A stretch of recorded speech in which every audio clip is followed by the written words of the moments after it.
Asante sana. Tunaendelea na Mheshimiwa Angel James Tate. Asante Mheshimiwa Mwenyekiti. Kwanza nimshukuru Mwenyezi Mungu kwa kupata wasaa huu, lakini niendelee kumshukuru kwa kutulinda miaka yote hii mitano. Hakika haikuwa kwa akili zetu, kwa busara zetu, bali ni kwa mkono wa Bwana ulitufunika. Kuna tulioanza nao, leo hii hatuko nao. Sisi ni nani kwa nini tusimrudishie heshima na utukufu? Lakini Mheshimiwa Mwenyekiti, nimshukuru Mheshimiwa Rais wa Jamhuri ya Muungano wa Tanzania aliyofanya kwa watumishi wa Tanzania. Mimi nikiamka unajua ni watumishi ni mimi. Lakini nilipongeze baraza la mawaziri. Mmetekeleza maono ya Mheshimiwa Rais. Hasa wale ambao mlipita wizara za utumishi na wizara ya kazi. Maana hao ndo nimefanya nao kazi kwa karibu sana.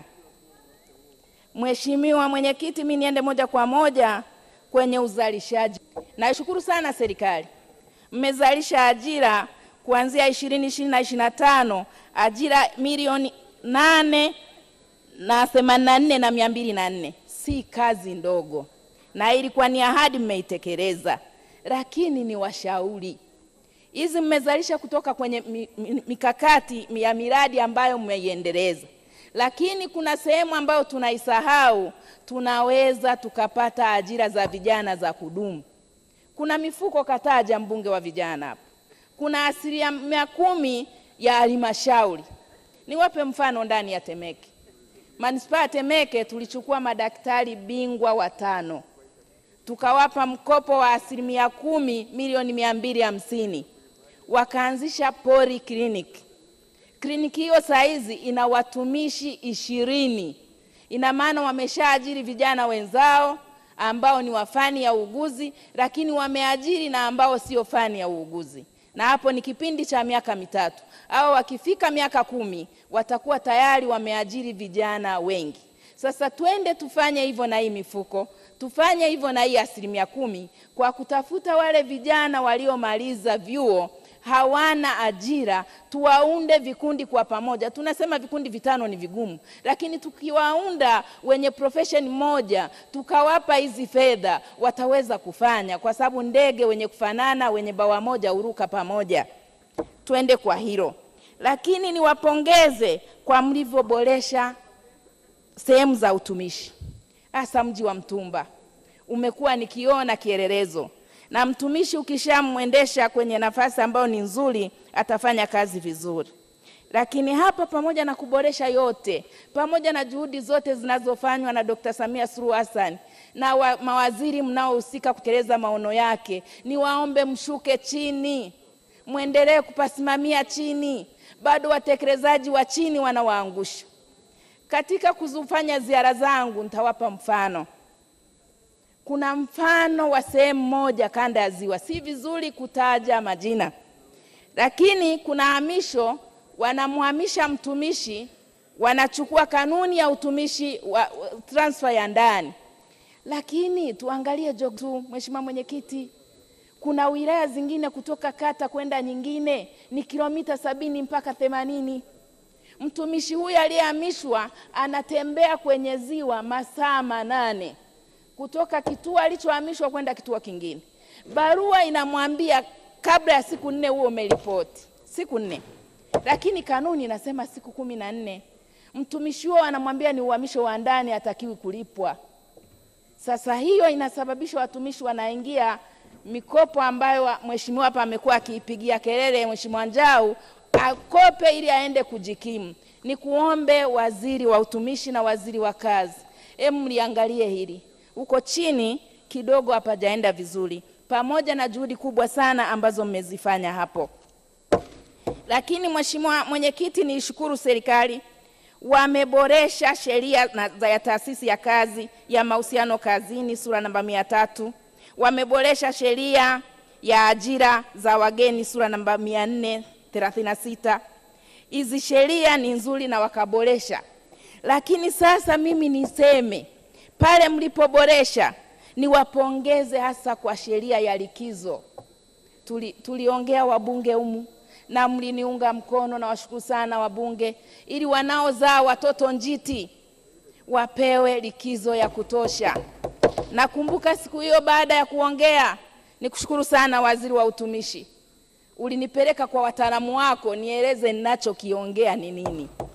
Wamenielewa na mmeenda kubadilisha.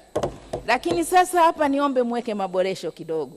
Hata huyu mwenza wake anayemhudumia basi naye aongezewe kalikizo kidogo ka kumhudumia. Lakini kingine sasa tuende kwenye taasisi. Kwa serikali mtafanya, lakini kwenye taasisi binafsi bado ni pagumu. Mtumishi akijifungua mtoto njiti wakati mwingine anaambiwa uache kazi, ama uje kwa hiyo miezi ya kawaida inayosemekana ya siku 36, au uache kazi uende ukamhudumie huyo mtoto wako. Sasa sheria ni msumeno mmeitunga, iende ikaangalie na taasisi binafsi ili hao watumishi sasa waweze kufaidi. Lakini mmerekebisha sheria ya ajira za kigeni, na washukuru sana. Lakini bado tunala kuangalia. Mimi sielewi pale Kariakoo Mchina anayetembea na t-shirt, anayetembea na viatu mkononi, ingiaje na nyie mmebadilisha hii sheria? Kibali ametoa wapi? Sasa twende tuangalie wataalamu wetu wanaotoa vitabu. Tunaweza tukawa na sheria nzuri, lakini kule kwenye utekelezaji, je, kuko salama na kuko sawasawa? Lakini mmeunda electronic ya kusuluhisha migogoro ya kazi. Nawapongeze sana. Na saa hizi mashauri yamepungua. Mashauri hayachukui miaka, kwa hiyo watumishi hawapati ile frustration. Lakini mahusiano mliojenga na vyama vya wafanyakazi, mimi hapa niwapongeze sana. Ingawa kuna mtu mmoja, mimi ulivyosema ianzishwe taasisi ya afya za akili huko sawa. Anasema nyie vyama vya wafanyakazi kwa nini msigome? Hivi wagome kwa nini wakati kuna foara wanakaa na serikali mambo yanaenda? Wagome kwa sababu gani? Lakini anataka kushinikiza watumishi wagome. Watumishi wa Tanzania hawatagoma, watakuwa wanajadiliana na serikali kupitia vyama vyao. Na mahusiano haya yamekuwa makubwa sana. Tumekuwa tukiyaona kwenye Mei Mosi jinsi serikali inavyoshirikiana na vyama vya wafanyakazi na kufanya shughuli zinazoendelea. Lakini Mheshimiwa Mwenyekiti, niwaambie tu, mtumishi naye ni raia akiingia baada ya saa za kazi nyumbani. Lilikuwa zoezi la kuhamasisha uandikishaji wa daftari. Nilipita kwenye ofisi za serikali nikihamasisha. Lakini baada yake rafiki zetu wale wakaanza kuniandika kwenye mitandao kwamba napeleka siasa kwenye ofisi za serikali. Sasa mimi nikashangaa, mtumishi wa serikali, katiba ya nchi inampa haki ya kupiga kura na kupigiwa, lakini kwa sababu mtumishi wa serikali hajaamua kuja upande huu, inampa haki ya kupiga kura na kumchagua kiongozi amtakaye ili aweke dola. Sasa mimi nasema rasmi mbani ya bunge linapolindwa, wafanyakazi wanasema hivi, unayetafuta naye kuni ndio unayeota naye moto. Wametafuta kuni na Dr. Samia amefanya mambo mengi kwa watumishi, kwa hiyo kura zao ziko barabara kwa Dr. Samia, na hili hawapepesi macho, na hilo watafanya. Lakini Mheshimiwa Mwenyekiti, niende kwenye OSHA. Jamani, mtu akifanya vyema mpe maua yake. Mkurugenzi wa OSHA Bi Hadija ni msikivu, ni mnyenyekevu. Nilipochangia mara ya kwanza hapa 2020, nilimwambia ukaguzi wa kwenye migodi na viwanda. Lakini leo hii amekuja, wamekagua kwenye migodi, wamekagua migodi 13,003 kwenye kukagua usalama wa kazi pale. Kwa hiyo serikali mmeweza kuingia kwenye migodi. Migodi ilikuwaga haingiliwi. Viwanda vilikuwa vikaguliwi, lakini huyu mama akatafuna mfupa uliomshinda fisi. Lakini mmetoa elimu kwa waajiri na waajiriwa. Hapa tu ni waombe, hii namba haitoshi iliyofanywa kazi. Bado kunahitaji kufanyiwa elimu ya kutosha ili watumishi waelewe wanafanya nini na mwajiri aelewe anafanya nini. Lakini mmepima afya za watumishi.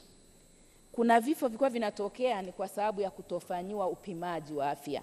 Sasa hii iendelee, kwa sababu hapa mlivyopima na kufanya ushauri mliona ambao wana matatizo, ya changamoto za kiafya ni 122,000. Hii sio namba ndogo. Mkiendea kufanya na mkaanza au kuwafundisha namna ya kujihudumia, tunaweza tukaendelea na nguvu kazi yetu bila nguvu kazi yetu kuharibika. Lakini niende kwenye mfuko wa NSSF. Mfuko hii ni wapongeze Wizara ya Kazi chini ya ofisi ya Waziri Mkuu. Mifuko saizi umekuwa na uhai, mfuko saizi umeweza kulipa kwa wakati. Ila bado kuna ukwamishaji kama ulivyokuwa unanijibu swali juzi Waziri wa Utumishi. Hizi data zisomane. Haipendezi mtumishi kuombwa dokumenti za kustaafu wakati nyie ndo mliniajiri Mheshimiwa Mwenyekiti. Waziandae dokumenti zangu, wanaponipa barua ya miezi 6 kustaafu wao wamepeleka dokumenti zangu. Na cheo cha mwisho mwe mmepeleka. Kuna watu wanalipwa lakini cheo cha mwisho akiangaliwa wakati ndo kinachofanya ukokotozi. Ni kwa sababu tunapopiga kelele hapa wanakimbia wanampa cheo meo wakati wanajua Julai anastaafu. Hicho cheo kitakuwa chini ya miezi 6, hawezi kufanyiwa calculations kwa cheo hicho. Baada ya kusema hayo, naunga hoja mkono, niwapongeze, niwatakie uchaguzi mwema. Tarehe 1 tumeambiwa tukachukue fomu, niwaombee kwa Mungu tu ili atujalie wote turudi ndani ya bunge hili. Asante sana Mheshimiwa Jane Njeri Mtate.